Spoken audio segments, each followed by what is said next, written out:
Hey, folks, welcome to the Battles of the First World War podcast. Recently, I was invited to a Zoom discussion with some other World War I enthusiasts to talk about what we can do to keep the memory of World War I alive in these post-centenary times. With us this evening is Mike O'Neill, a gentleman who was part of that Zoom talk and is a longtime World War I aviation artist and enthusiast. But we need to talk about Mike's level of enthusiast. Okay, so let's compare, we'll compare myself to Mike. So if you're watching the Zoom video, you can see there's a lot of World War I books behind me. There's a French poilu helmet, some doughboy helmets. I have some barbed wire taken from the old Samuel front, and I wear the same boots the doughboys wore on a daily basis. Not bad, I think, right? You know, like I'm keeping the memory of World War I alive, okay? But Mike here, as an aviation enthusiast, owns his own biplane. So I'm going to say that again, in case if you're driving and you're coming onto the highway and you're paying attention to something else, if you went to get a cup of coffee, like I'm going to say that again. Mike owns his own biplane. Like, wow, that's just wild. That is, talk about like living your passion and going for it. That's just so awesome. So we will get to the biplane and what it's like to fly World War I era aircraft. But let's get started by finding out about how Mike got into World War I, the journals and organizations he is a part of, the development of his artwork, and then his flying. Mike, welcome to the podcast. Thank you so much for coming on. It's my pleasure, Mike. Thanks for having me. So Mike, how did you get into World War I and how old were you at the time? So basically the email you wrote to me last week, just go ahead and just tell us all about that, because folks here are because not everybody was in on the email. That's right, yeah. So this interest for me started sometime in my teen years. I couldn't put my finger on it, and I don't have any family background that would suggest that I would have an aviation interest or this kind of interest in aviation history.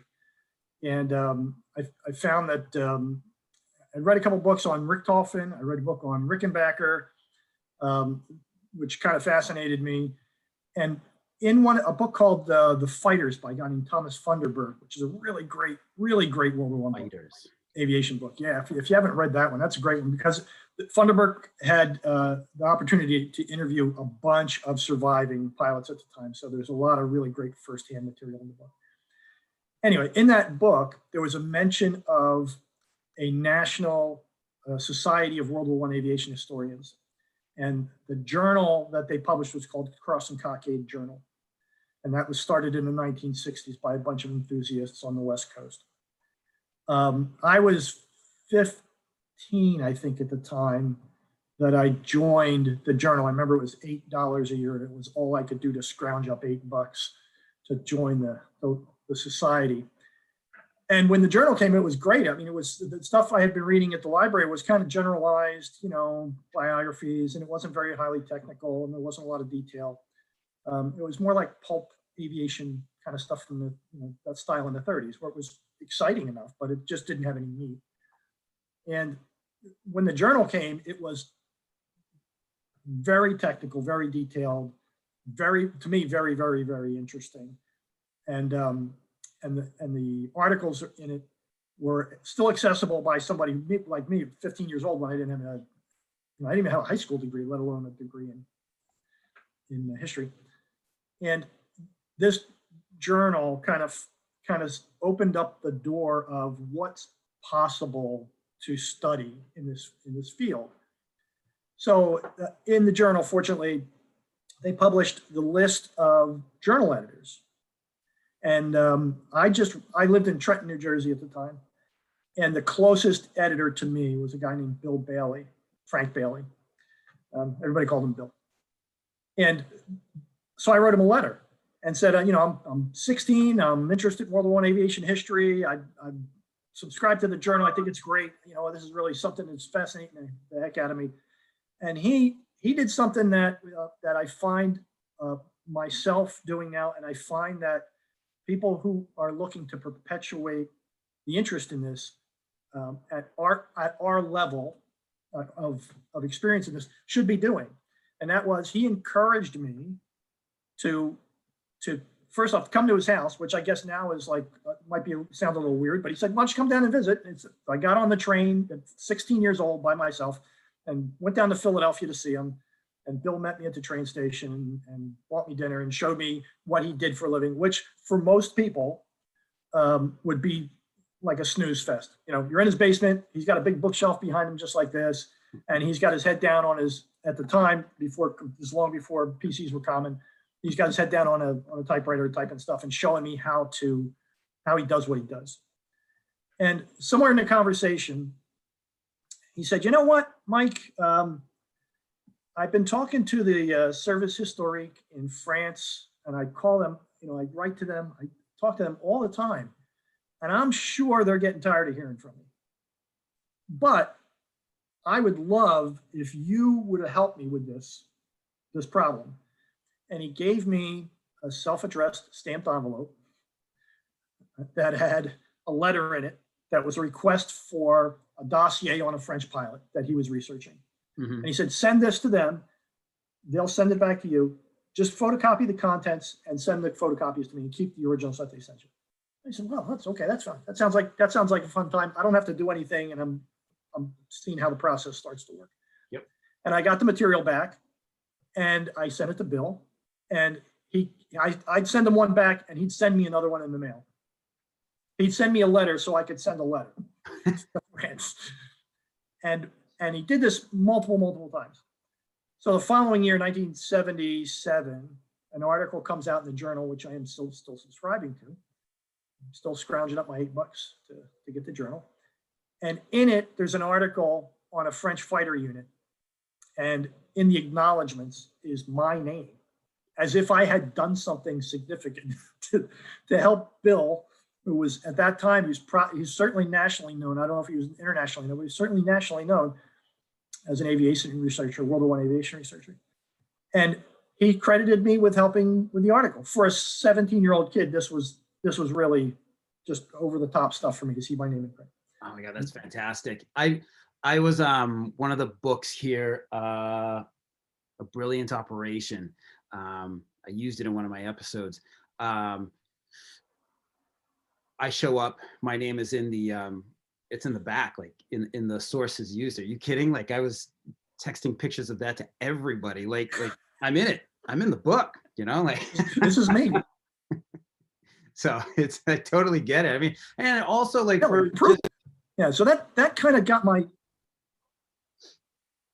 that kind of got my interest going. And in doing that, this leads into the larger kind of lifelong thing that I've been doing. Bill was working on French squadron histories, which there's almost zero published in English on the French at that time. And there's still not a lot now, but there's more and more coming out all the time. But at that time, there was almost nothing. And Bill was kind of pioneering that effort. And I asked him very naively, you know, what is a 17-year-old kid? What could I do? What do you think needs to be done? And he really said, "Well, I don't know. Why don't you just start locally? Why don't you just do something, you know, if you have guys from your hometown?" And I said, "Okay, well," so this is the naive part. So I said, "Okay, well, I'm gonna get all of the bios from the guys from New Jersey together who were air crew in World War I. That shouldn't be too hard, right? The state is small. You know, population density was not in my vocabulary at the time, apparently. Right. You know, we weren't in the war very long. We were only there a year and a half. The air service was really small. This should be a piece of cake. I should be able to knock this out in no time, especially since I have people now that are willing to kind of guide me." And so I started out on my own doing that, and I came up with 38 names initially. And then I told Bill what I was doing, and Bill sent me a list of the U.S. Air Service roster from 1918. All the Reserve Military Office aviators who had been commissioned before 12 November, and it had 359 names on it. So immediately, my project has blown up almost tenfold. And I'm still, I don't know if you want to use the word stupid, but I'm still stupid enough and naive enough to say, I'm young, I got lots of time. I could do this. This should not be a problem for me. I could probably do this. It may take a little longer now, but let's see where this goes. And so now I have 359 names, and most of the guys that were on my original list of 38 are on that list. So it's about 359 or 360 some names, something like this. And I start looking for sources for this, and I find out about the records, National Records Center fire in the 70s. Yeah. That happened only a few years before I started my project. That essentially wiped out the World War I records, the National World War I records. I subsequently discover that the adjutants general of every state are ordered after the war to collect unofficial service records. And so my next task is, where do I find those? Right. And through Bill and some other contacts, I found out that New Jersey did that they actually had copies of those, and they were not available to you because it hadn't been 75 years since the end of the conflict, and they were still considered classified records. Interesting. But interestingly enough, I managed to leverage the friendships of a couple of people at 18 or 19 or 20, I forget when this happened, to actually get a copy of the microfilm into a public facility where I could go through them. So this gave me basic service records for almost all of those 360 guys who were in the US Air Service. And of course, in doing that, you discover that, my God, we had guys serving with the French in 1916. We had guys serving with the British. We had guys serving on the Italian front as American officers. And now the project starts to expand. And then of course, I'm not accounting for the backseaters. None of the gunners, none of the bombardiers, none of the observers, none of those guys are on this list. Oh, this is much bigger. Wow. Right. So the project, so to cut to the chase here, the project that started out as 38 names in 1975 or 16, whenever I started this thing, has grown to 763, I think it is, names of aircrew who were residents of New Jersey when they enlisted in the Air Service. And these are just aircrew guys. Forget about the ground guys. Yeah. With the mechanics and so on. This was just the aircrew guys. And I know that I'm missing many, many, many, many, many of the backseaters, but there's no central source for those guys. And I'm sure I'm missing some guys who are in the RAF or the RFC or the French Air Service, because there's no centralized, unlike what the US did where they broke them up by state, which is my interest. If you didn't know their name, you didn't have access to the records, you just couldn't find them. So I know I'm missing some of those guys. So I suspect that all told, there's probably 800 or 840 or something like this that I may never get to. And just parenthetically, today, July 22nd, is my birthday. Oh. And so I am, and that's not so, Mike, that's not so everybody knows my birthday. This is to point out that at 61 now, that this project has consumed 45 years of my life, and the project is coming to a close, and hopefully it'll close before I check out. But in the process of doing this, I think I've managed to make a lasting contribution that will end up in print of material that has not been available at all for families since the records fire. And along the way, I've managed to meet some of the World War I aviators. I managed, because I was young when I started this, and I managed to meet an awful lot of families who are grateful that somebody was actually looking up their fathers or their grandfathers, or in some cases their great grandfathers' records, and sharing that information with them. Fantastic. So before I forget, happy birthday. Thank you. It's actually funny enough, it's actually mine tomorrow as well. So Oh, happy birthday. thank you. Wow, what a great time to do the podcast.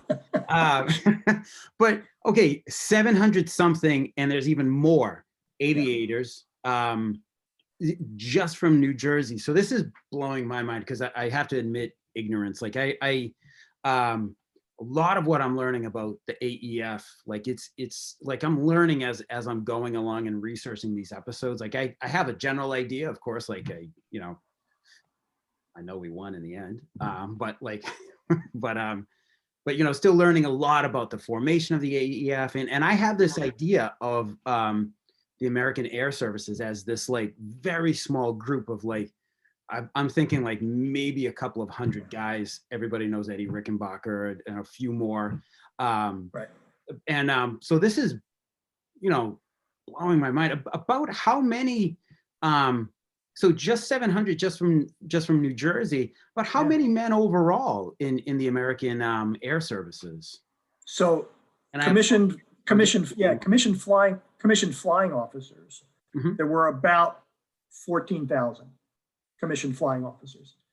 And the thing that's I suppose the reason we have this perception that the Air Service was small is that a large percentage of those guys never went overseas. They were trained here and they stayed here. And of course, if there was a curve of how many guys were trained and how many were overseas and how many overall we were training before the end of the war, the curve starts out kind of flat, and then it starts to really climb towards the end of the war. So the 14,000 number is a little bit misleading because we see the guys, Rickenbacker and Campbell and all those, those early guys who were at the beginning of this curve. Correct. Those are the guys that are in very early, and those are the guys that end up, helping form the Air Service and going, most of them to the end of the war, most of them survive.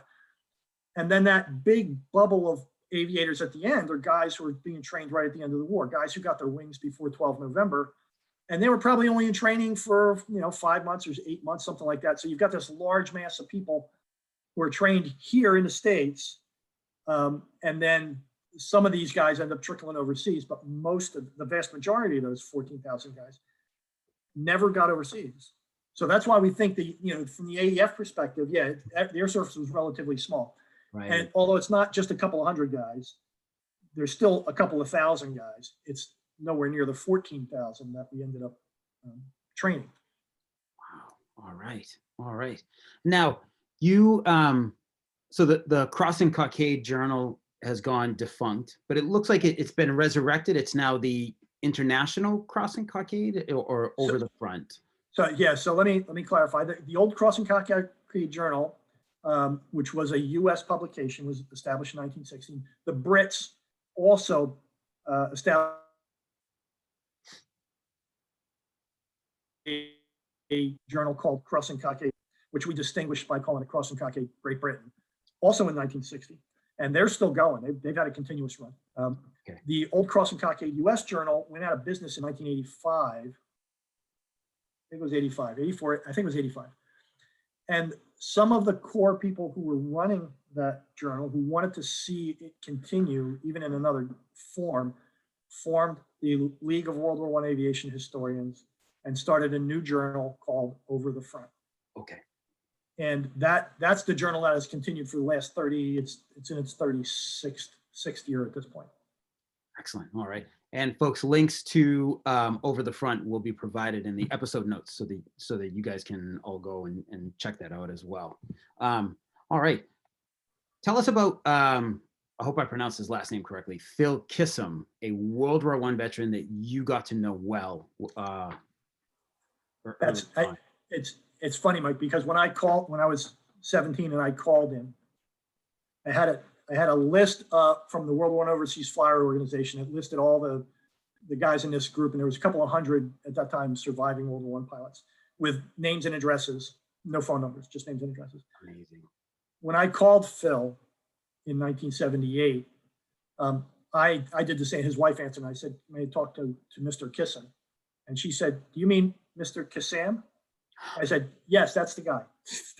That's the guy I want to talk to." So I asked Phil, apparently Phil thought I was a lot older than I was because I must have used the right words. And I said, Mr. Kassam, I'm a World War I aviation historian, amateur World War I aviation historian, and I would love to come over and interview you about your experiences. And he invited me over, and you have to imagine at the time that I'm 17, I think I'm 17 at the time I go over the first time, not out of high school yet. Phil's 83. He's been a World War I pilot. He's a graduate of Princeton University in 1919. He's been on the civil engineering staff at Princeton for 50 some years before his retirement. Amazing. And he lives in a beautiful old stone house in Princeton. And so now you've got this grubby kid with a flannel shirt on and a pair of jeans that probably had a hole in them and a pair of ratty sneakers coming over to interview you. And you show up, Phil shows up at the door in a suit and a tie and invites me into the house, which was good because he didn't kick me out, which is good. He didn't say, oh my God, I was expecting a reporter. And we had a beautiful long conversation about aviation in general, about my experience learning to fly, because at that time I'd already been flying since I was 16. So I'm in the middle of working on my private pilot's license. And I was very surprised to see how similar the experience and sensation of flying was between 1918 and what I was going through.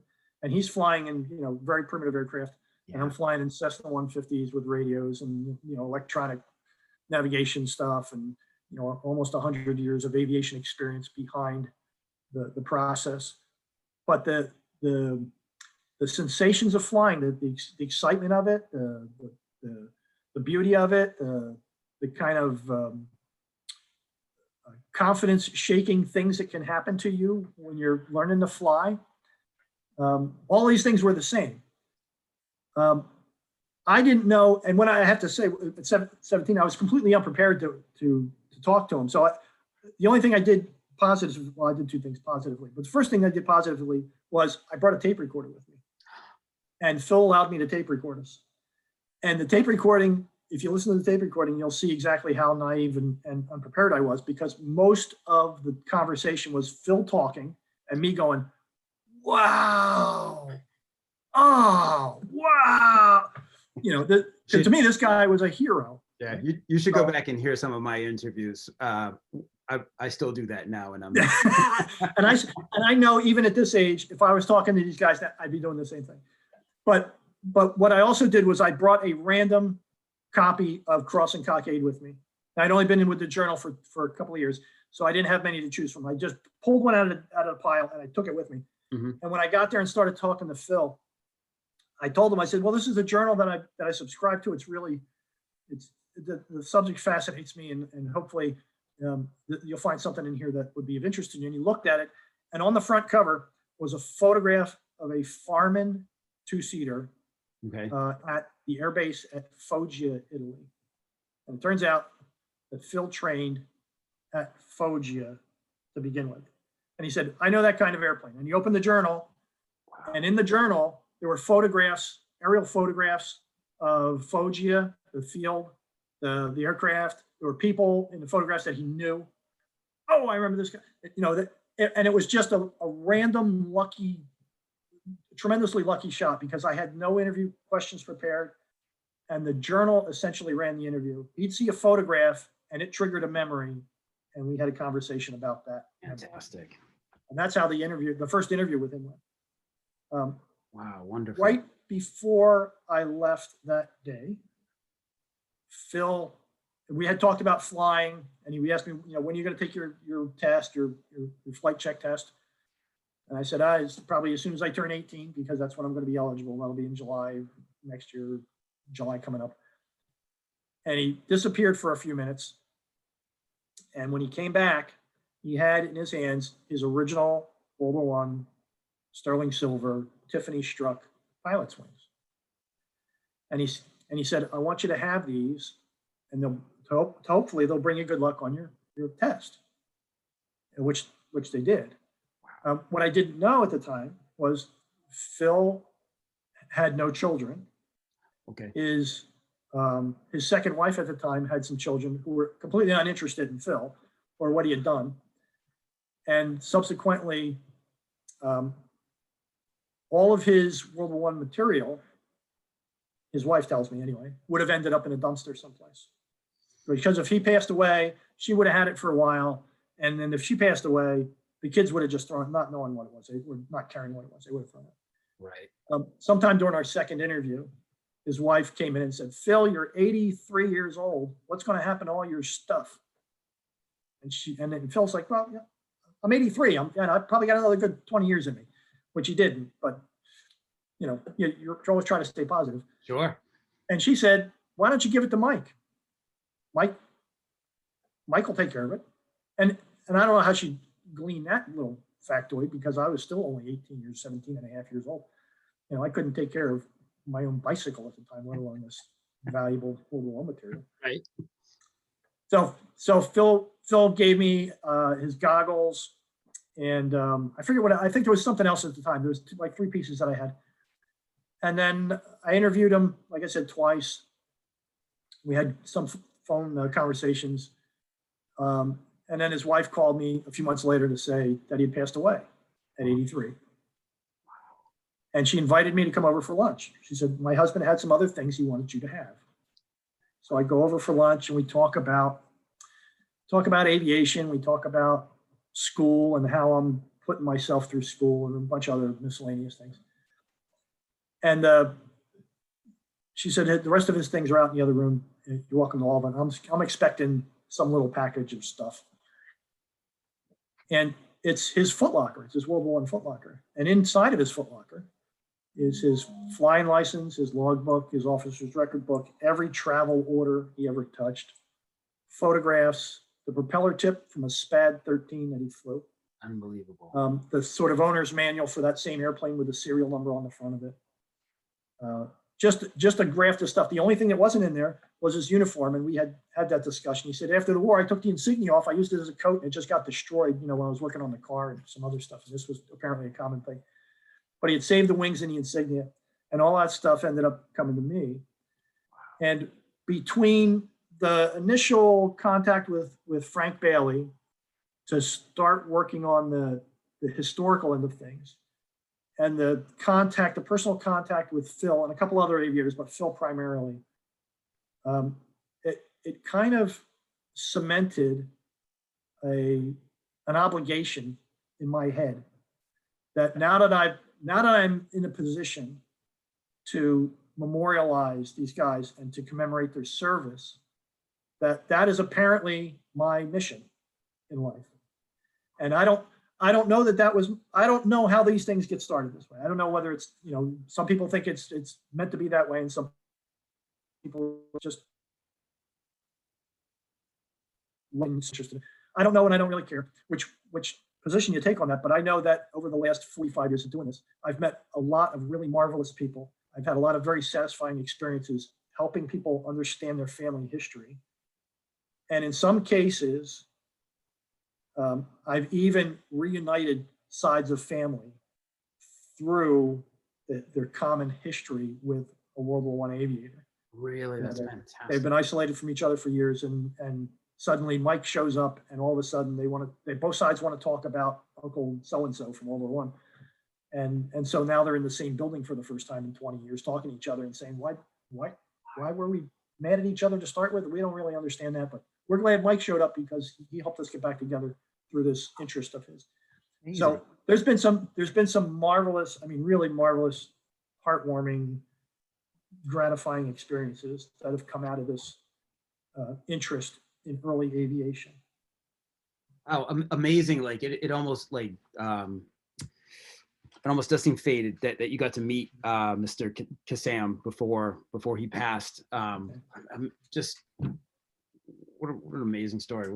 Wonderful opportunity. And also like just to connect with someone like that. And to, I like the part about the shared experiences that like the same things you're feeling about flying, like he felt them back in like 1917, 1918. Like it just really goes to show the old saying, like things change, but they don't change, like I just recently read a book, Scarlet Fields, John Lewis Barclay, he's on the ground. I'm going to do an entire episode on him because he's just, his story is pretty amazing. Medal of Honor recipient. Basically put himself inside a tank with a machine gun and took on a German battalion all by himself. But when he's not doing things like that, there's a lot of other activities that most young men would readily identify with. So it's like, wow, things change, but they don't change. Like, if we were able to talk to him 100 years ago, we would very quickly, within about 10 minutes, like hit common ground, like right away. So that's just amazing. Awesome. So now, you're working on Over the Front, and you've been working with them for a long time. So now, like, let's talk about that artwork that you have in the back there on your wall. Like, how did you, what interested you in producing artwork? And and again, like if you have anything that you'd like to present here or share your screen with, like, please don't hesitate. Sure. So how did you get involved in, like, have you always been into just drawing and art as well as history, or? Well, the answer to the drawing question is yes, always. And I remember distinctly instructors in junior high school knocking points off of tests because I'm drawing, Fokker triplanes on my spelling exams and stuff like this. So that part of it is true. But the painting aspect, I never painted, and I had I had real interest in painting. That was not a thing that I had studied for or anything I was interested in really doing. All of this, virtually everything that's happened to me in the aviation sphere is an outgrowth of that initial decision to do this New Jersey project. So how many red Fokker triplane paintings have you seen? About 1 million of them, right? Mm-hmm. How many Eddie Rickenbacker SPAD paintings have you seen? About 500,000 of them. How many paintings have you ever seen of Phil Kassam SPAD? None, right?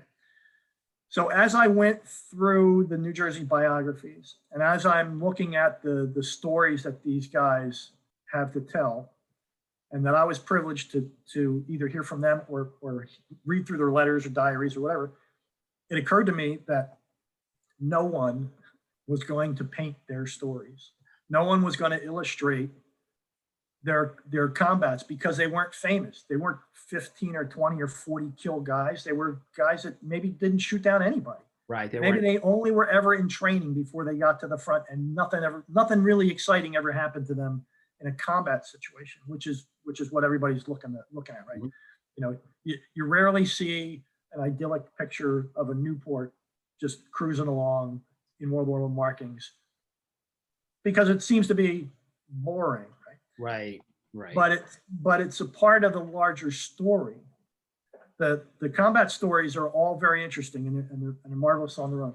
But for every one guy that you've ever seen a painting of, there's 1,000 guys who have no chronicler. They have nobody to make sure that their stories are told, to make sure that the incidents of their life during the war are recorded. And in my case, since I had a little bit of drawing ability, I thought, well, maybe I should be the guy that paints, because I don't see anybody else doing it. I should be the guy that paints these stories that nobody's ever heard before. Some of them are interesting, some of them are very interesting, and some of them are simply tributes, like the painting in the background here. This is Phil Kassam SPAD. Okay. Nobody would ever paint that, but since I had spoken to Phil, that painting has a special meaning for me. But all these New Jersey stories also have that angle. I mean, they need to be illustrated. They need to be memorialized in that way. So in 1991, I was reading the newspaper, New York Times newspaper, and in it I saw that Keith Ferris, whose name you may know, is probably the most famous U.S. aviation artist. He did the B-17 mural at the Air and Space Museum. And his art resume is miles and miles long, and he's flown in virtually every U.S. combat jet since since the 60s till almost till now. Wow, amazing. As an artist, he was not an Air Force officer or anything. His dad was, but he wasn't. And his disappointment at not getting into service led to him saying, well, what can I do? How can I serve? How can I help memorialize the service of these guys, commemorate the services of these guys? And he said, I draw a little bit. I've got a degree in aeronautical engineering, and I think I can probably paint. And it turns out that he turned out to be a marvelous painter and marvelous teacher. Keith and several other people started an organization called the American Society of Aviation Artists. And the society's goal, their mission, is to help foster the production and production of good art, good, accurate aviation artwork, and to help aspiring artists be better at that. Aviation there's art in general, and you know, those principles all apply to what kind of art you're making. But aviation has special challenges, and there are certain things that you should be doing in the aviation spectrum to make sure that things are just the way they're supposed to be, just right. Tell the story and tell the story accurately, in this case. Wow. So I joined them in 1991. I found Keith had this exhibition, as I mentioned, in New York City from the newspaper. I found out that he lived in New Jersey, not far from me. I wrote him a letter, sent him 2 photographs of 2 awful paintings that I had done. I thought were good, and he didn't say they were awful, but I later found out they were awful. And he said, there's an organization that can help you learn to paint better, and it's a bunch of aviation enthusiasts who happen to love art, and some of them are very, very talented artists. So I joined. 1992, I think I joined, 93. And the academics that I got from going to their seminars, their yearly seminars, from participating in the Eastern Regional Forum and talking to artists who did what I did and who love aviation and art, inspired me to be a better painter. And subsequently, this is going to sound crazy, but subsequently, I was able to paint well enough to get paintings into shows with the ASAA. I was fortunate enough to win Best of Show with a painting in 1997, which was not long after I started painting, which shocked the you-know-what out of me. And I ultimately was tapped to be treasurer, vice president, and ultimately president of the ASA, which I'm very proud of. But all that being said, to answer your question, is the paintings are an outgrowth of that Jersey project. And almost every painting I've done has a New Jersey theme. There's, 24 paintings in the house of New Jersey subjects that you will never, ever, ever, ever have. Nobody else will ever paint. We could be talking about this for another 10,000 years and people will not paint. Sure. That's fantastic. And so that the artwork became an outgrowth of the New Jersey thing. So now I have the history end, I have the illustration end, and like I said, that kind of the artwork end of it has also been really gratifying, because there's been times when I've done paintings. I did a drawing for Phil, which I didn't mention, let me back up to that story just real quickly here. I did a drawing for Phil that I brought to our second interview, and it was a decent drawing. It wasn't great, but it was framed, and it was of his airplane. I knew the tactical number on his airplane, and it was an American Mark Spad with his squadron insignia, his tactical number. And I gave it to him. And you have to imagine that Phil is 83. Mm-hmm. He's within a few months of going west, and he's got a little bit of emphysema, and he's having a hard time breathing most of the time. And we were sitting across from each other, just a couple of feet across from each other. And I gave him the drawing, and he looked at it, and he just went dead silent. I mean, the whole room got quiet. It was already quiet, right? But he just got completely quiet. And all you could hear on the interview tape is him breathing. You can hear him breathing just lightly. And then under his breath, you hear him say, "Dear old Spad," looking at this painting, this drawing. And it's as if he's looking at the drawing of a picture, or a picture of an old lover from 50 years ago. Yeah. And that, I was really young, so I didn't really grasp onto that. But as the years go by and I listened to that interview multiple times, that really impacted me. The painting above my head here is of his airplane. And I only did it probably 10 years ago at this point. And the title of it is Dear Old Spad. You know, it's a kind of a capture of that, the emotion of that moment when this 80-year-old fighter pilot from World War I and this scruffy looking, uneducated 17-year-old kid is sitting in his living room talking about art and flying and, you know, World War I. And my tribute to Phil. All the stuff in the background, that photograph montage in the back is of Phil. Okay. It's hard to see here, but it's Phil, and there's two photographs of an airplane he crashed at Issoudun when he was in training. I'm just going to swing the camera around for a second. Sure. There's a certificate on the wall here. Mm-hmm. You can see it right here. Yep. All right. That was presented to Phil in 1968 by the Italian government.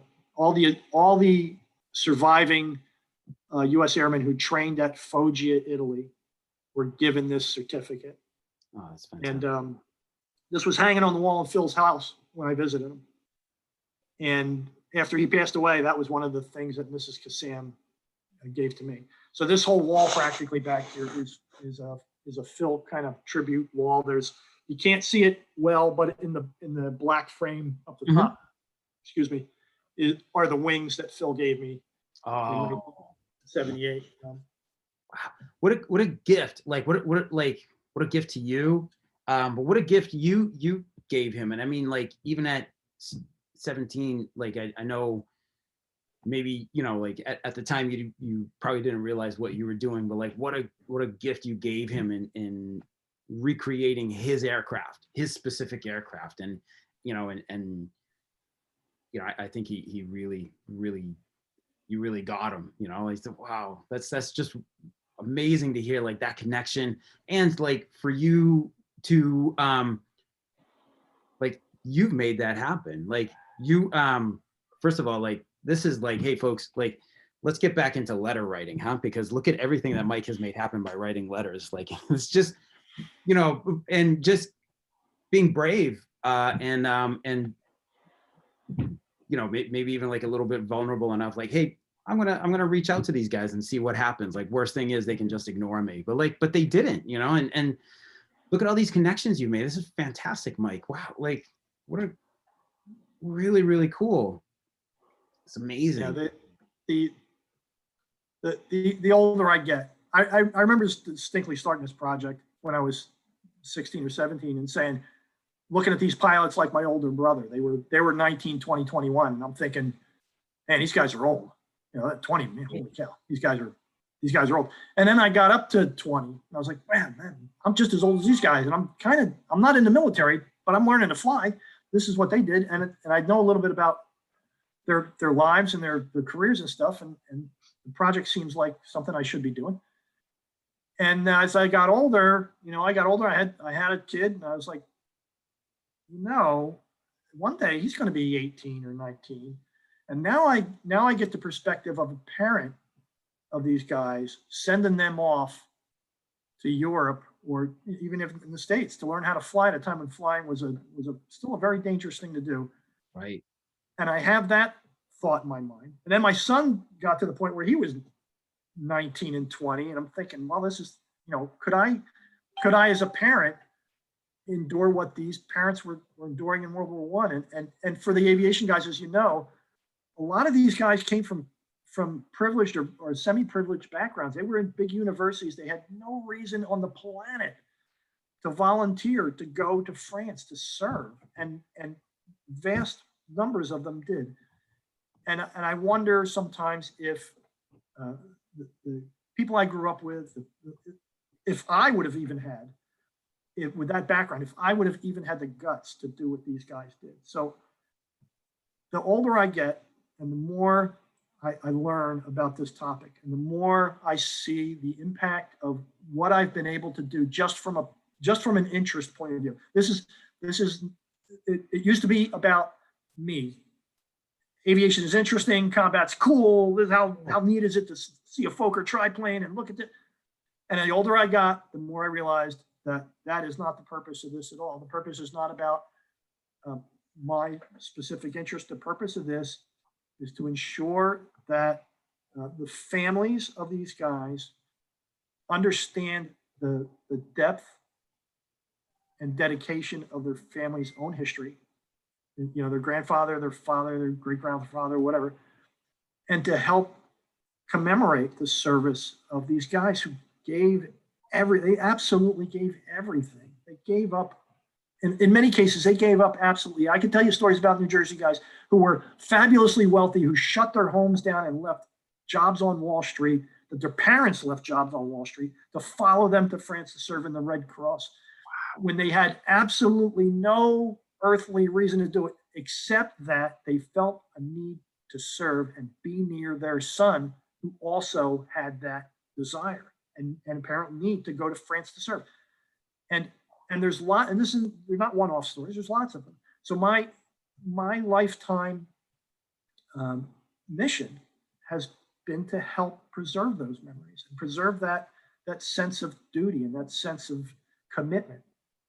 And I think once this is finally published, I think that it will be abundantly clear that these guys deserve every bit of recognition and honor we can give them, even though it's 100 years ago and people, all of these guys are long gone, and most of their children are now long gone too. But the grandchildren, the great grandchildren, and even when they didn't leave family lines, their service is a model of what Americans can do, right, when properly motivated by a sense of duty and service. And if I've done nothing else through this whole project, I feel it's my duty to make sure that their sense of duty is not forgotten.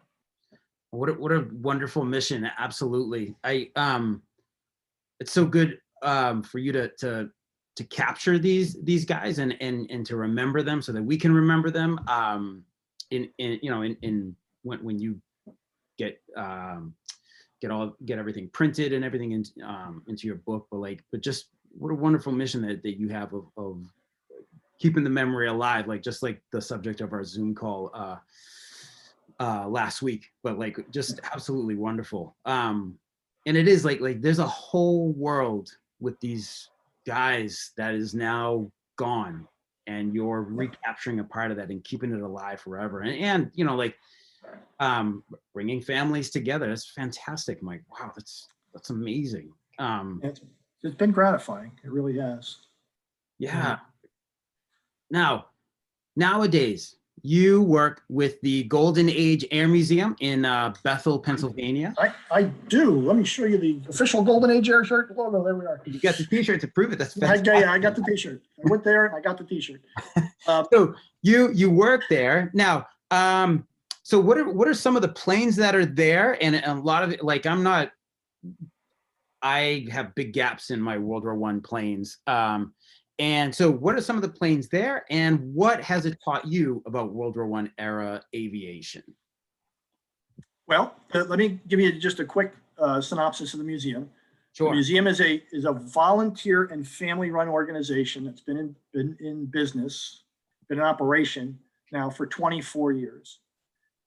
Their mission is to build, restore, fly, and educate people about aircraft from the golden age of aviation, which is the 20s and 30s, and World War I. Paul Doherty and his father, who started the organization,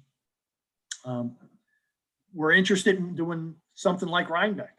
If you know old Rhinebeck up in New York, where it's a great, right? It's a great World War I venue. That was kind of like the Mecca for guys like me to go. I've been there dozens of times just to listen to the airplanes and see how they fly and smell them and look and just sit there and be fascinated by them, like most of the aviation geeks. Right?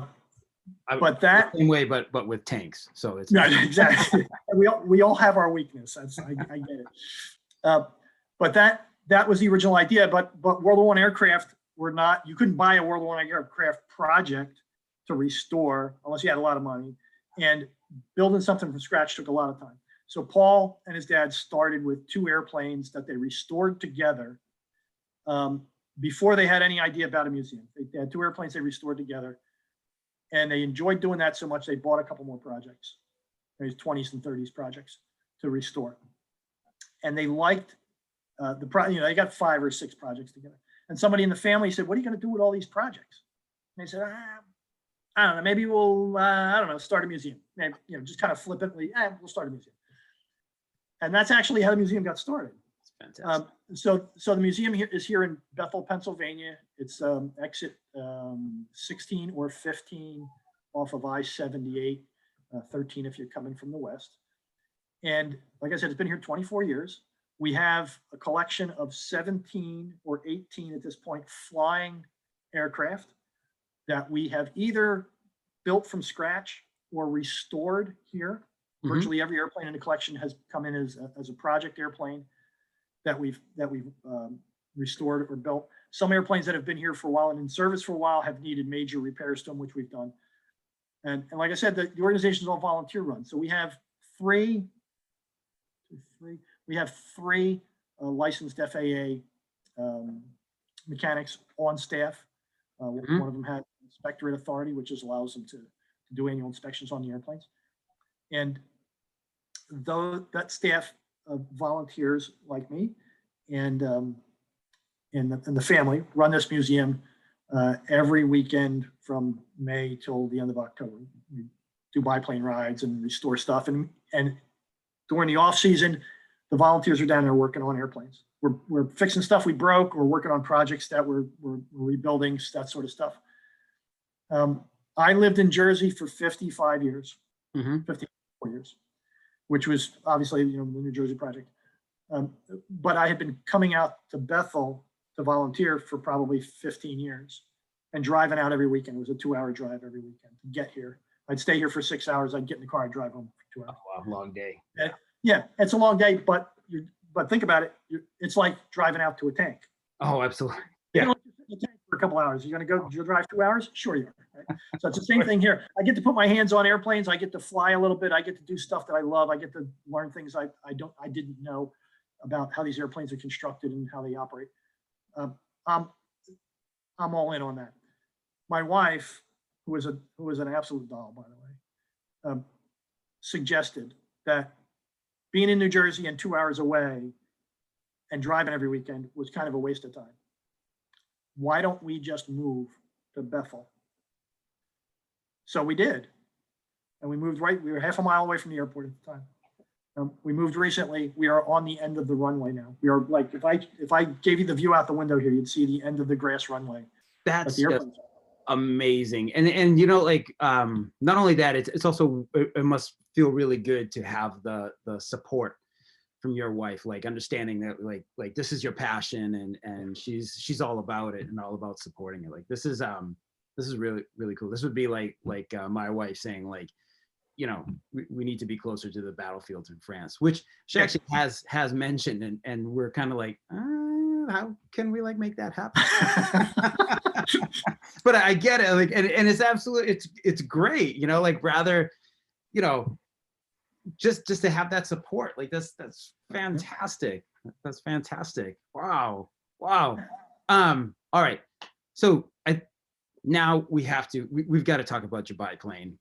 And we've got to talk so how does one go about acquiring a biplane, and then what's it like getting up in the air in one of these things?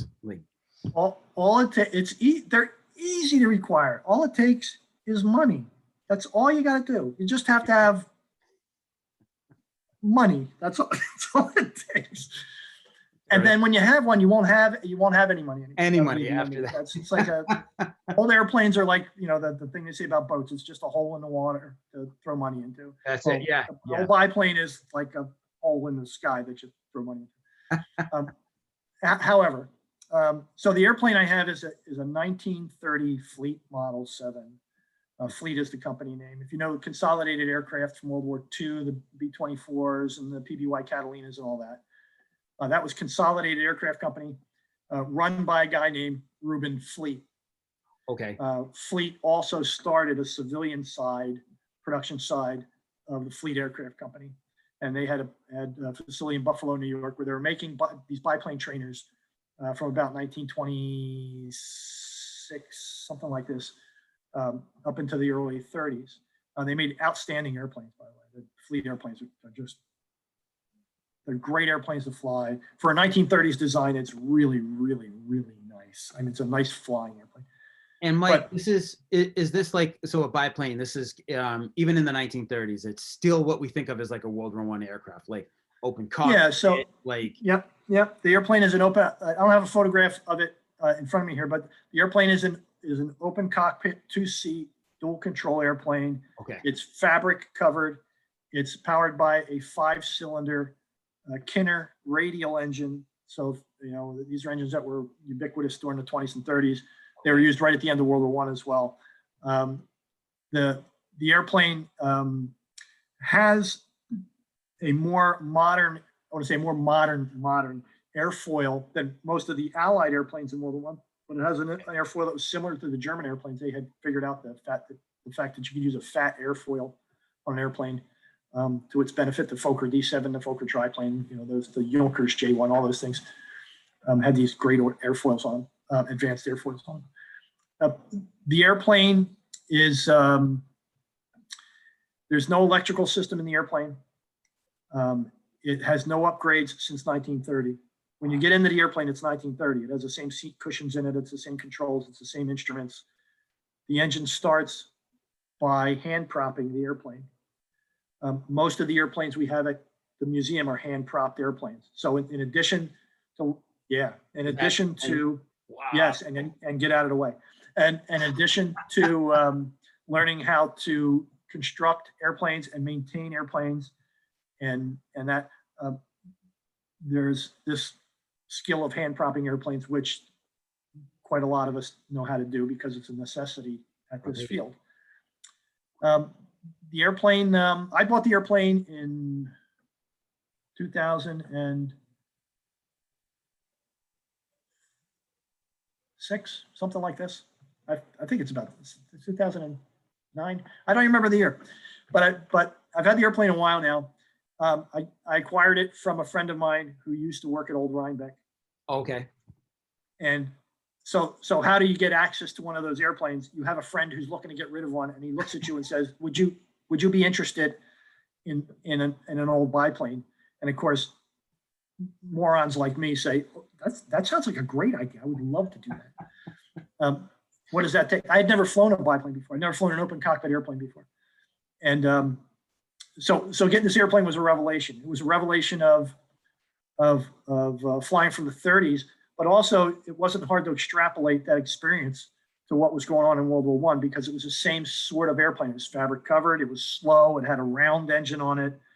It was, there's no heat in it. You think to yourself, the only thing between you and the outside environment here is that fabric, and that was how it was in World War I. Right. There's no electrical system in the airplane. All these things are going through your head. It teaches you things about flying you will never learn in a closed cockpit airplane. It'll teach you things about appreciating what I still consider to be, after flying since I was 16, 45 years at this point, what I consider to be the miracle of aviation. I mean, and it is a miracle. Every time I get in the airplane, I'm astounded by the fact that there's appears to be nothing supporting me. I look at the wings and I'm thinking, it's just wood and fabric. I hope I hope the Wright brothers were correct. I mean, they seem to have been, but you always question it. And so the experience you get in that airplane is a true 1930s experience. Now at the museum, we have a bunch of 20s and 30s airplanes, and I've flown a few of them, and they all have different personalities and different flight characteristics, and there's no kind of universal quality to them except that experience of that open cockpit experience. Okay. Because of the time, not unlike now where airplanes are kind of cookie cutter and a computer designs them and they have very low personality. These things are being designed by people who had sometimes well-founded ideas about aerodynamics and sometimes not founded ideas about aerodynamics. Gotcha. And so the shape of an airplane, the airfoil that was used on it, the design philosophy behind the airplane is different from manufacturer to manufacturer, from designer to designer. And subsequently, this shows up in the airplane. The same thing happens more pronouncedly as you go back. So as you start to peel into the 20s and back into the teens in World War I, you see this difference. You see differences in airplanes. It's why a neophyte could look at an albatross and say, that's an albatross, and that airplane over there is a Sopwith. I don't know what it is. It's a Sopwith something. I don't know, but it's a Sopwith. Okay. And this airplane over here, this is a Fokker. I don't know what kind of Fokker, except for the triplane, but it's a Fokker, because they all have family characteristics that distinguish them.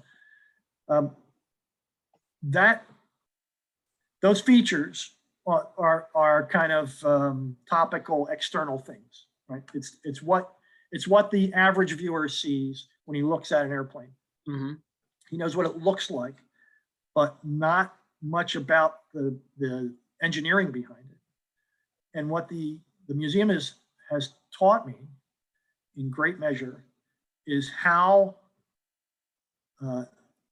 simple, in many cases, the engineering on these airplanes is. How direct it is for the Germans, how complicated it is for the French, who over-designed everything, apparently. The Germans were looking at these in a very different way. And also how these airplanes are put together with very basic tools and very basic processes. And you don't need a complicated shop to do repairs or to build one of these airplanes. The shop at the museum is probably a 60 by 60 square foot building. It's got a very simply a supplied wood shop in it. It's got a welding area. We have a paint booth. We have some metal working equipment, but not much, and virtually say everything. But a lot of the work on the airplanes is done by hand, just like it was. There's of course a significant amount of machine work done. You still have band saws and table saws and all this stuff. Sure. But a lot of the work is done by hand, and wood airplanes, which all of these were, with very little welding required, except for in some of the German types. The Fokkers all had welded steel tube fuselages. These airplanes require a level of precision and patience, I have to say, Sure, that you don't find in modern airplanes. It's like building furniture that flies almost. It's the best analogy I could use. Interesting. So the process of doing that has been a revelation to me as a pilot, but it has also helped to inform my paintings, because now when I look at an airplane, I look at that SPAD now. The museum is building one, and we've been building one for the last 9 years or so.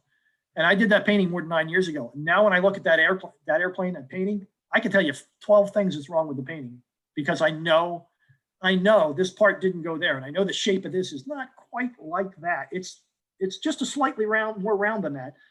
And you can see things that just the normal person who has not had that close contact with these aircraft will not see, will not realize. Fantastic experience, but amazing. And all of what you're telling, like just the handwork, the building these aircraft by hand, like all of that just underscores that, like, frankly, like what I see as I know it's science, but I also see it as like what a miracle, the miracle of like flight, of like you're right, like you're up there and it's like, I'm in a box of wood and fabric and I'm flying through the air right now. Like, I mean, I look up at the plane and I see like, Southwest jet flying over, carrying 200-300 people on, and I'm like, it's just amazing that thing is moving through the sky. Like I understand it's science, but like I also like, wow, man, like what a miracle that we can do things like that. Like what a fantastic experience. So Mike, what's it like? I know you said, so like the main experience that you can share from all of the aircraft with their different personalities is being up there in the air. So what is that like? Open cockpit. Like I imagine it's cold and loud. Like what is Well, are we wrong? Yeah. No, that's pretty close. It is loud. It's so loud. in fact, in an open cockpit airplane, if you don't wear air protection, you won't be hearing anything in a couple of weeks. I mean, it's loud. Really? Yeah, it's loud. Even though I have ear protection in, I put earplugs in every time. I have a helmet over top of that. The airplane's still loud. You can't. There's no communication between the two cockpits in the airplane. I don't have an intercom in the airplane. Right. So to get the passenger sits in front of me normally, to get his attention, I'll kick the back of his seat and point at things. That's how I do. So you have to brief the flight before you go. Do this, don't do that. If you feel like you're going to throw up, do it over side. Don't do it towards my side of the airplane. That kind of thing. Wow. But it underscores the things I was talking about earlier, and that is that while in World War I, what we consider to be the crudity of the equipment and the relative lack of maturity in development of it, those guys didn't see that, because as far as they were concerned, that was the stealth fighter of the day they were flying most of the time. Right. The SPAD was the top of the line. If you got in a SPAD, that was just, you were going to be unbeatable, because that's a great airplane and it's the top design you can have.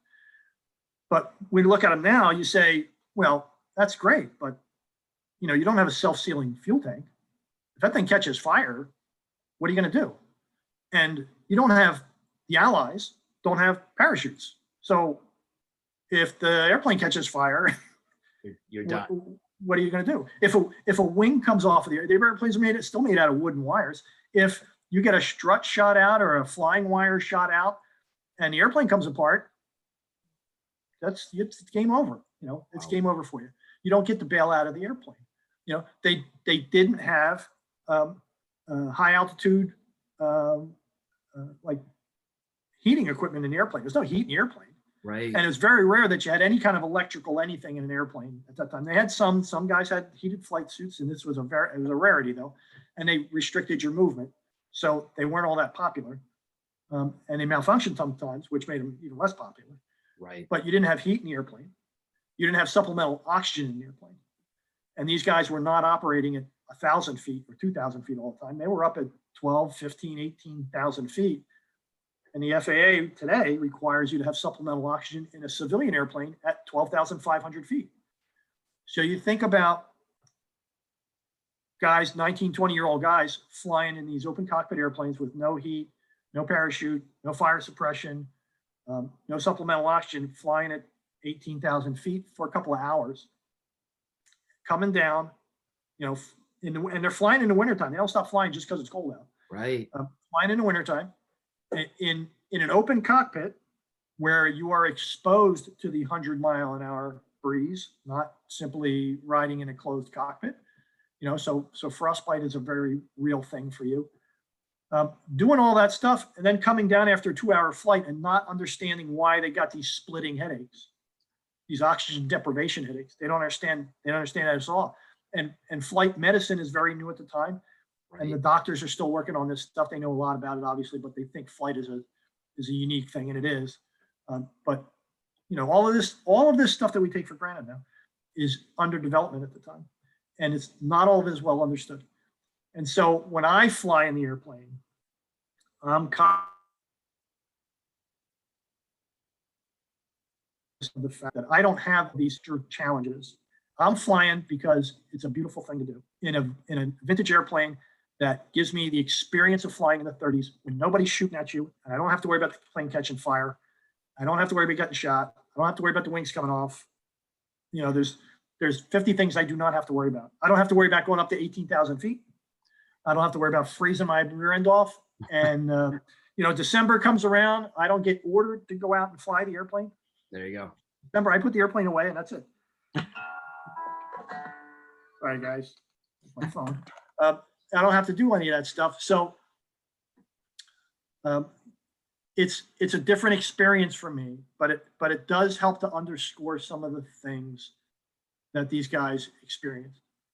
Now, the museum has a couple of World War I airplanes. They have a Curtiss Jenny, original Curtiss Jenny that was restored. Okay.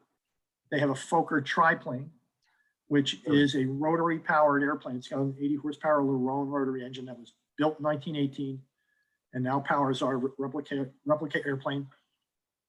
We have a part scale Rumpler, which is a German two-seater. Okay. Which I understand is the only one flying anywhere. Really?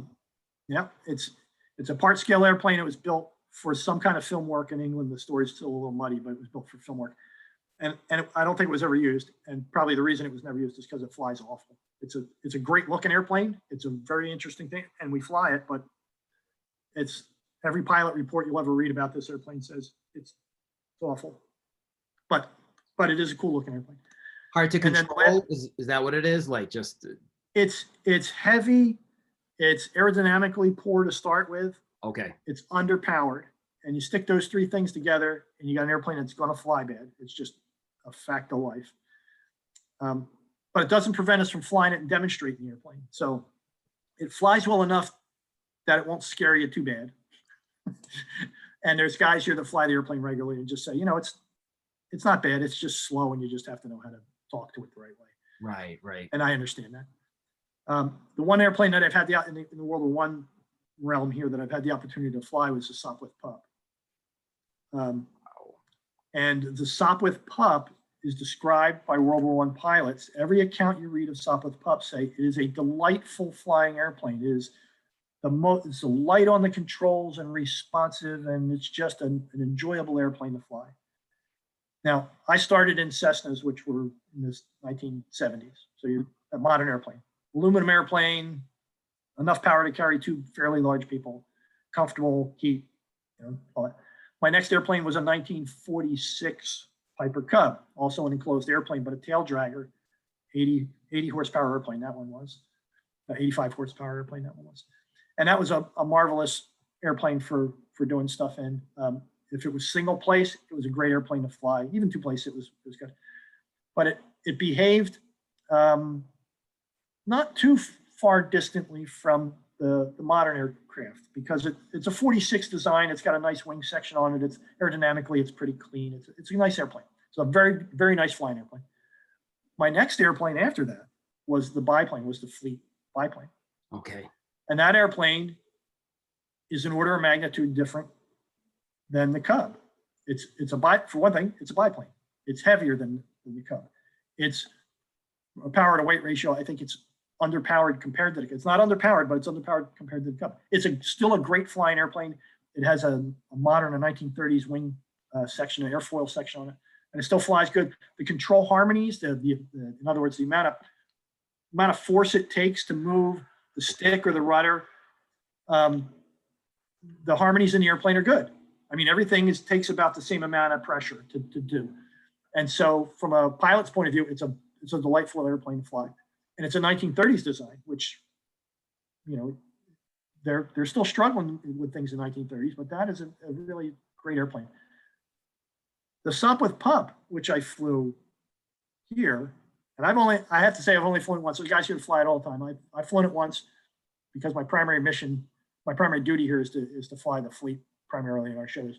But I flew the Pup, and it's got a very thin wing section on it. The wings are very broad. The cord on it, front to back on the wing, is very broad. It's got a very thin wing section. It's a little bit underpowered because it doesn't have an original engine in it. It's got a modern engine in it.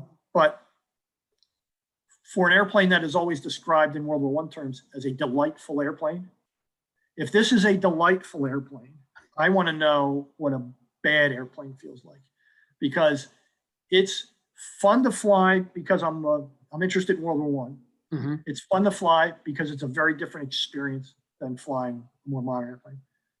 But it's very, like most World War I airplanes, and guys I've talked to have flown a lot of different World War I airplanes tell me the same story. It's very heavy in roll. So when you try to roll the airplane, it's slow and the controls are heavy. There's a lot of control pressure that way.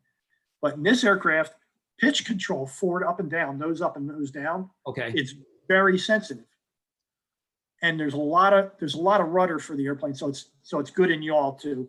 But it's sensitive in pitch, and it's not sensitive in roll. It's heavy in roll. And so, if you're used to airplanes that have good control harmonies, like the Fleet does, or like the Cub does, or like most modern airplanes, this airplane's a revelation. Because you'll put the stick to one side, and you'll say, in a modern airplane, that thing would have started rolling already. In this airplane, it's like, okay, I'll just sit here and count, and then, oh, there it goes. Okay, good. Well, I better start undoing that. Yeah, I better start undoing that now, because it took long to get like this. It's going to take longer to get back like this again if I don't start undoing this now. Interesting. Okay. So rolling is like trying to turn, and now you're sitting at an angle and everything. Yeah, and in order to get it, and since it's so unresponsive, relatively speaking now, right? So it's unresponsive, relatively speaking. You need to kind of know where you're going next before you get to where you're going, so that you can stay ahead of the airplane to make sure you don't get yourself in an uncomfortable position. So this is teaching you about, this is what a Sopwith pilot must have been going through his brain, like while flying the airplane, while being shot at, like that the plane is slow responding, but it was a delight to fly at the time. Well, the slow response is a relative thing, right? So I'm working on a study as part of the Over the Front journal. I'm writing an long article for them on casualties at this airbase, and these guys are all flying Newport fighters. Okay. And they're sensitive airplanes. They're much quicker to respond than anything they've flown before. And the things they've flown before, like Curtis Jenny's and Farman's and stuff, and I'll bet you the Newport is still heavy in roll, but the things that they were flying before that were really, really, really heavy, really, really, really slow to respond. So what I consider to be slow, they would have considered to be quirky and twitchy and fast. And it's only because the relative performance of it to what they were flying in their early training is so different. I get to Newport and I'm like, this thing is it might be nice. This is kind of slow and roll. It's not like a modern airplane. It's not like my fleet, but it's a cool World War I airplane to fly. So you learn to discriminate those differences, and some of it teaches you to look at an airplane and say, that one looks like it probably would fly okay. It looks like it's got enough vertical fin. It looks like it's got enough rudder. It looks like it's got a little dihedral in the wings, that bend in the wings, right? Okay. That makes the airplane a little more stable. That'd probably be okay. It looks like that proportionally looks good. And one of the rules of thumb for designing airplanes in World War I was completely off the top of your head. If the airplane looked, Tommy Sopwith said himself, he said, the airplane looked good, it probably flew good. So there was some intuitive level of understanding without knowing the internal engineering of things, that the thing looked like it. It's kind of like looking at a muscle car, right? A Charger looks fast. A Mustang looks fast. Well, they are fast. Right. So they had the same thing in World War I. Airplane looks like it'll fly good. Well, guess what? Most of the time, that was true. If it looks like it flies like crap, most of the time, that was also true. That was also true. but because I'm associated with the museum here, you have the opportunity to kind of find out why those things are happening, why this airplane was such a dog, or why this airplane was so good, why the Fokker triplane was so interesting, why, how do you handle a Lerone rotary engine? That's a completely separate topic on how many people, apart from the guys at Rhinebeck and the guys over at Shuttleworth and the guys down at Peter Jackson's facility, how many people are every weekend or every other weekend learning the operation of a 1918 Lerone rotary engine? To see it run, learn how it behaves, learn what it takes to care for it. You understand what the guys were doing in World War I, the mechanics who had to take care of these engines, the ground crews who had to start these engines, the things that can go wrong with them, the things that are very, very, very, very right with them, from an engineering point of view, that just don't occur to you normally. But all of those experiences, all the recreation of the kind of visceral experience of having your hands on these things, of the sounds of them, the smells of them, the flying of them when you get the opportunity, all of those things I think help inform my artwork, for one thing, but they also help inform my research, because I can, you learn about things and you say, why did this happen to this guy? Why did this guy get killed in a stall spin accident? Okay. And then you say, well, he was in this kind of airplane and it was a rotary airplane and he's only been flying rotary engines for 3 or 4 hours. You can kind of make some broad assumptions based on modern experience with the same technology. So you read history very differently. You read the pilot accounts very differently. You read them with a little bit more insight, and and I still, I have to not claim expertise in any way in this field because my experience is fairly shallow, but it's certainly greater than the armchair historian, because I'm able to pilot these airplanes and work on these airplanes and be around them all the time. So when I work on things, when I read things, when I write about their experiences, I think I have a little level of insight that I'm fortunate to have from working at the museum on the same technology they were using in 1917, 1918. Right, absolutely, absolutely. Wow, amazing, amazing. Thank you for sharing that with us. Yeah, my pleasure.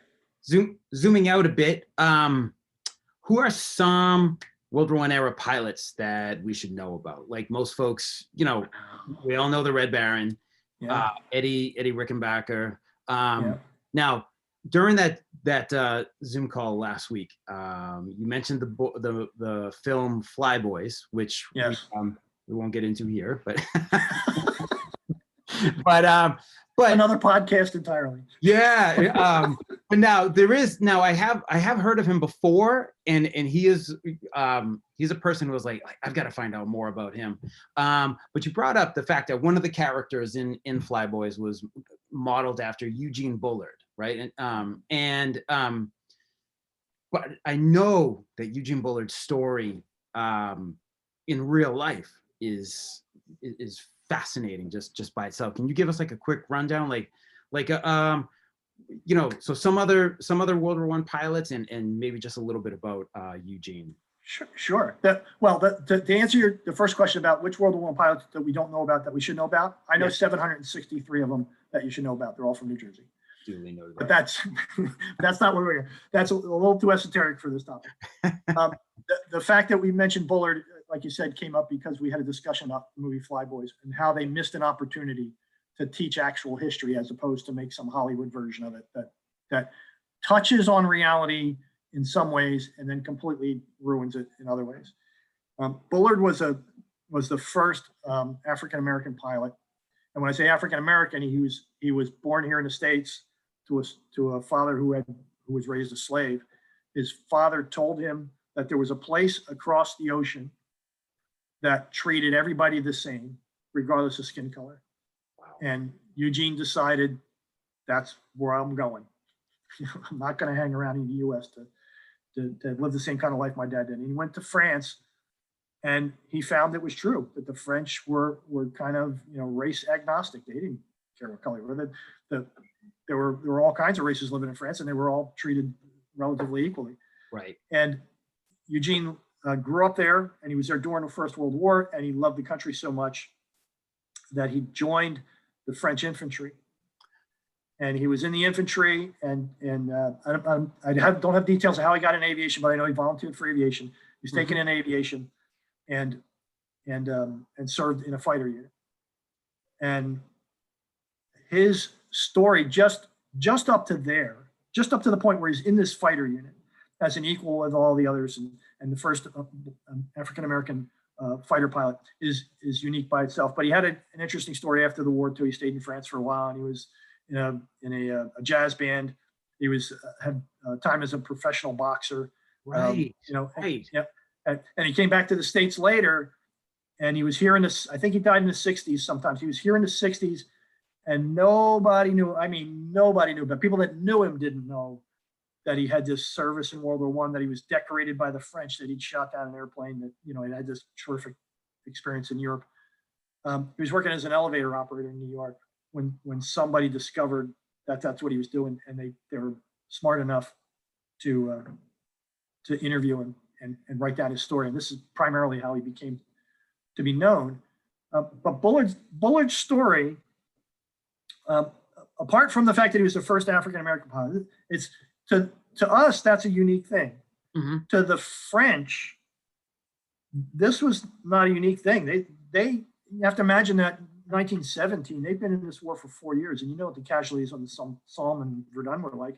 Yep. They were going through the same thing with their aviation service. You know, there was awful casualties, and they were taking any French citizen. You know, the Lafayette Escadrille was populated by American pilots. Mm-hmm. They would take just about anybody. And so, if you look at the roster, if you will, of French airmen during World War I, you'll see you'll see Indians, you'll see not American Indians, you'll see there were American Indians in the U.S. Air Service, by the way.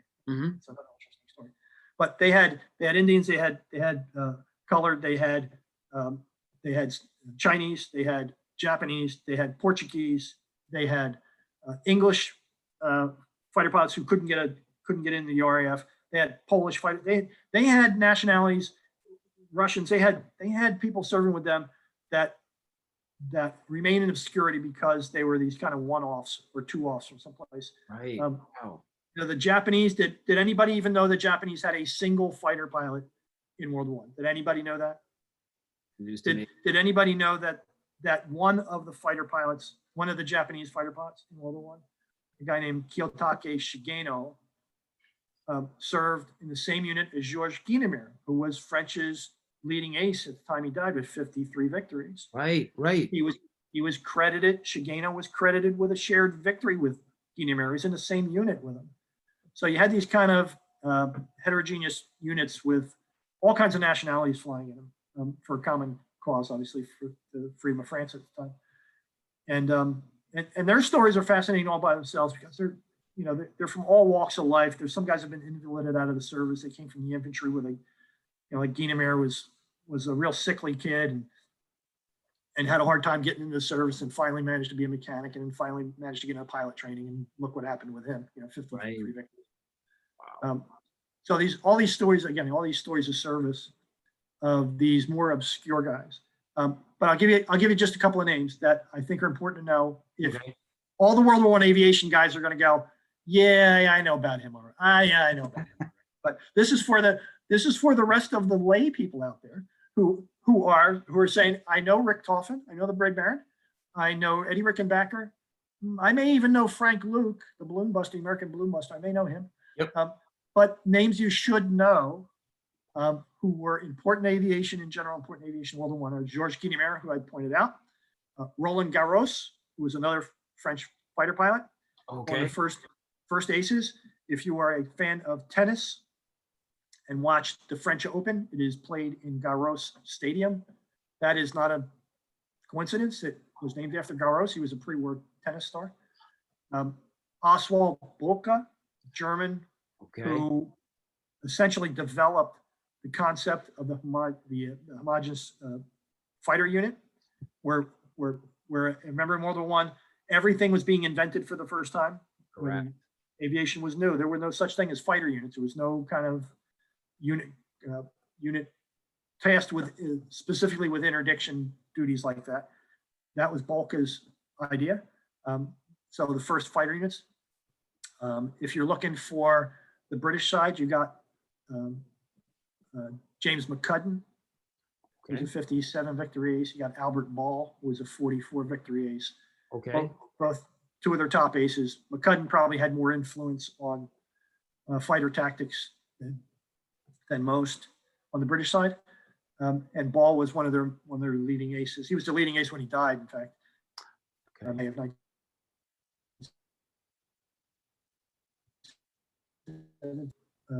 Active in promoting their aces.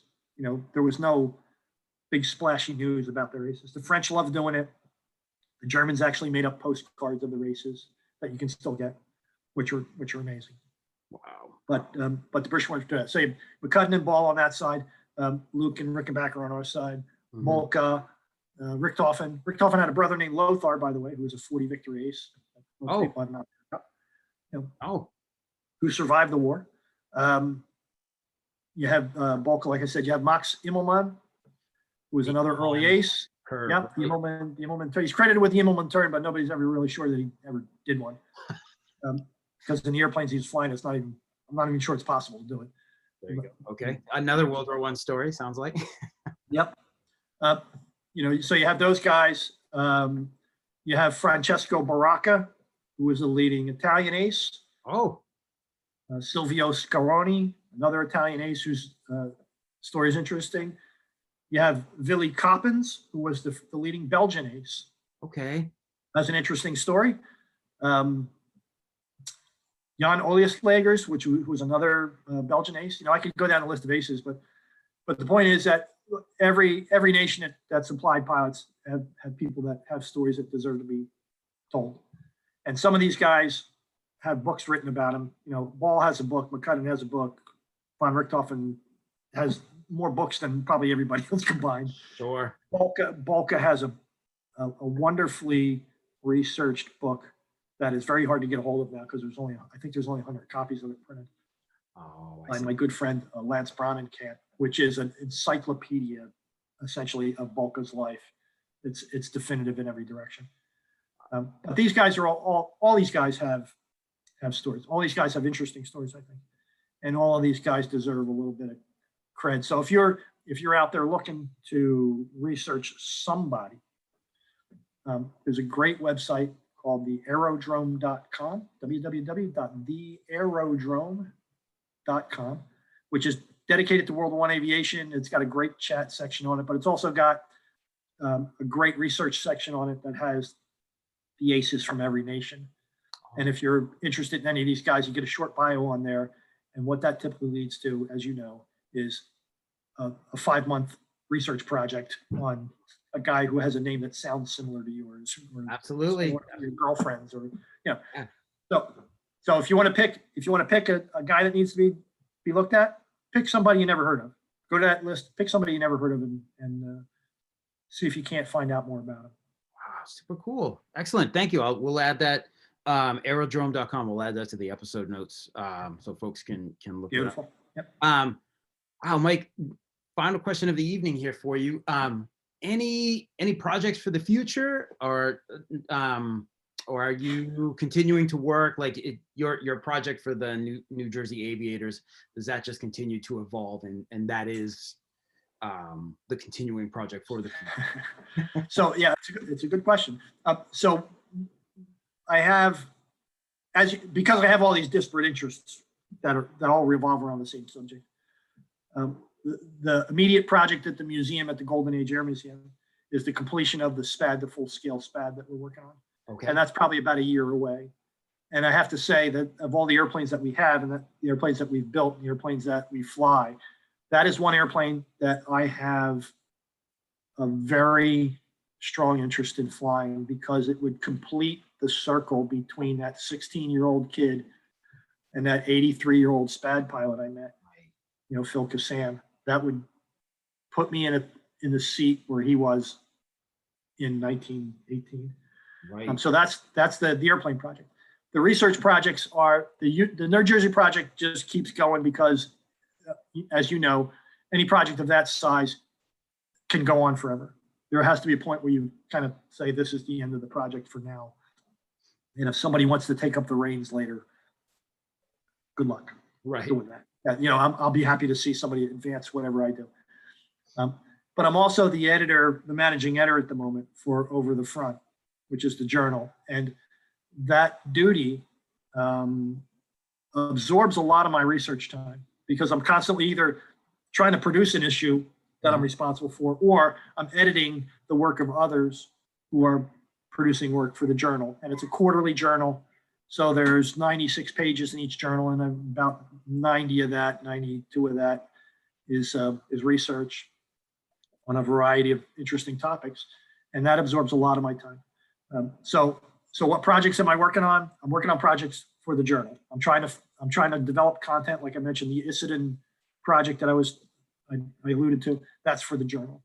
I'm working on a project. How do I know about the Japanese aviators? Guess what? I'm working on a project. There you go. How do I know about the the Native American aviators in the U.S. Air Service? I'm working on a project, right?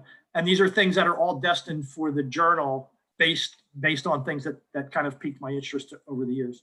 And now that I have a way to get that stuff in print, and I think a lot of it's really important because they're obscure stories that don't, you know, who knew there were American Indians in the U.S. Air Service? Let's learn that here this evening. I've been doing this for 45 years. I didn't know that until about 10 years ago. Wow. So Fascinating. You know, those are the things I'm working on now. And like I said, the most pressing things that I'm working on during the summer, at least, are being at the museum, working on the SPAD, working on the other airplanes there, helping run the events that we run. There's a World War I event coming up Labor Day weekend. That'll be World War I centric. We have the East Coast Doughboys, who you may be familiar with. Mhm. coming out. We have, we'll fly all our World War I airplanes that weekend. We'll fly all our 19s and 20s airplanes that weekend as well, but it'll be a World War I centric kind of a big encampment with the World War I airplanes being the stars of the show. So if you have an interest in World War I, and I'm suspecting if you've sat through this podcast for an hour and whatever it's taken us, Absolutely. you have an interest, that would be an ideal weekend to come out to see what the museum is like and tour the facilities and see these airplanes run and get to hear them. And it's really a great time. So Labor Day weekend, Saturday and Sunday, both days we'll be flying. And like I said, it's in Bethel, Pennsylvania. It's about, if you get across the Delaware River, if you're from Jersey and you get to the Delaware River, it's exactly an hour out on I-78. It's midway between Harrisburg and Allentown on I-78.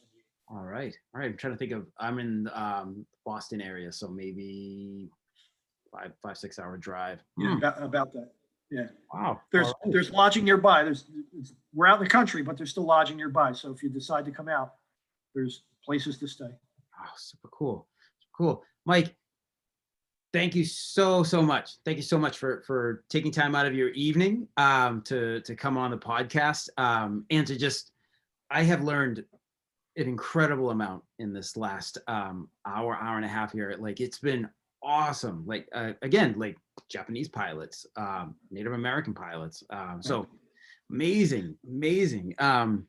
Thank you so much. We're going to get these links up on the episode notes so that folks can find out more about this, the Labor Day weekend at the Golden Age Air Museum through their website. So awesome. Thank you so much. Thank you so much for, and this is doing a lot. I'm sure this is going to spark a lot of interest in aviation enthusiasts. So folks, please don't hesitate to reach out if you have anything you want to share, anything you want to add to the conversation. It's absolutely I can even put you in contact with Mike. So that'd be great. Thank you so much. Appreciate it. My pleasure, Mike. And again, I think as much as I enjoy doing what I do, I can see that you have the same enthusiasm for the subject as well. And I appreciate that you're doing what you're doing, reaching out to people to try to keep this history in the public consciousness. And what you're doing with the podcast and what you're doing with these interview segments is just, I think it's really admirable. So congratulations on doing that. I hope you continue. Thank you. It's been a fun project. I mean, like again, like just offering for on that talk, like, hey, you guys have anything you want to come on and talk about? Like look at that. Like, we just just spent an evening here, like, and I don't mean this in a bad way, but like nerding out on World War I aviation. This has been awesome. So this is yeah, exactly. It's just like you said, like I'm all about it. This is another, so it's really cool. Thank you so much, Mike. Yeah, and we'll definitely be in touch and keep the communication going. So wonderful. All right. If you will just stay with me, I'm just gonna stop recording. So, all right. Thanks again.